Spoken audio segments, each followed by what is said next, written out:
প্রিয় মানুষটির মন খারাপ, কোনো কঠিন পরিস্থিতির মধ্য দিয়ে যাচ্ছেন, জীবনসঙ্গী হিসাবে কিভাবে তার পাশে থাকবেন?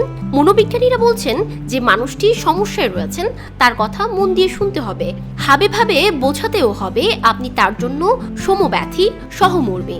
অন্য মানুষটির অনুভূতি আপনি বুঝতে পারছেন, সেটাই তাকে সাহস, ভরসা দুই যোগাবে। সর্বোপরি মানুষটিকে বাড়তি সময় দেয়া দরকার। ভয় নেই, আমি তো আছি, সবসময় থাকবো, এই ভরসাটুকু যদি সঙ্গীকে দেয়া যায় তাহলে তিনি মনে জোর পাবেন।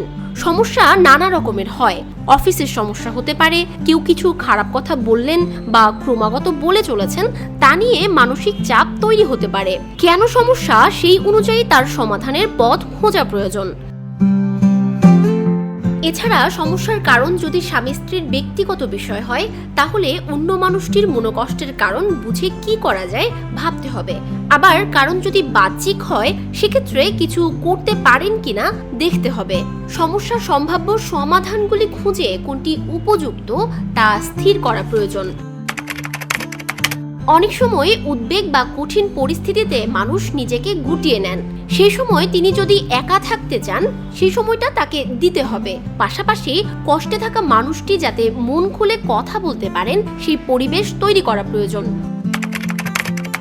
সঙ্গীকে নিয়ে কিছুটা সময় ঘুরে আসা যেতে পারে, কোনো রেস্তোরাঁয় গিয়ে খাওয়া যেতে পারে, কোনো বন্ধুর বাড়িতেও ঘুরে আসতে পারেন। মনের মধ্যে নিরন্তর চলতে থাকা নেতিবাচক ভাবনাগুলি এভাবে কিছুটা সময় অন্তত ভুলিয়ে দিতে পারেন কাছের অন্য মানুষটি।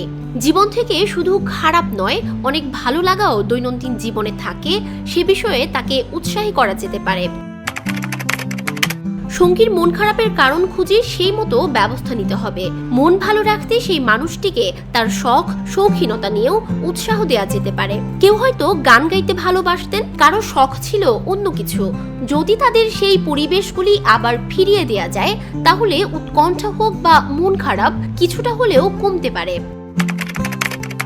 প্রিয়জনের স্পর্শটুকু অনেক সময় কঠিন সময়ে বড় সান্ত্বনা হয়ে দাঁড়ায়। যে মানুষটি কোনো কারণে দুঃখে রয়েছেন, ভেঙে পড়েছেন বা কান্নাকাটি করছেন, তার মাথায় হাত বুলিয়ে দেয়া, হাতে হাত রাখা, বুকে জড়িয়ে ধরার মাধ্যমেও ভরসা দেওয়া যায়। তবে যদি প্রিয় মানুষটির কথাতেও সাধ্যমতো ভরসা জোগানোর পরেও পরিস্থিতির বদল না হয়, অবসাদ ঘিরে ধরতে থাকে বা জীবন অর্থহীন মনে হতে শুরু করে, তাহলে কাউন্সেলিং করানো প্রয়োজন।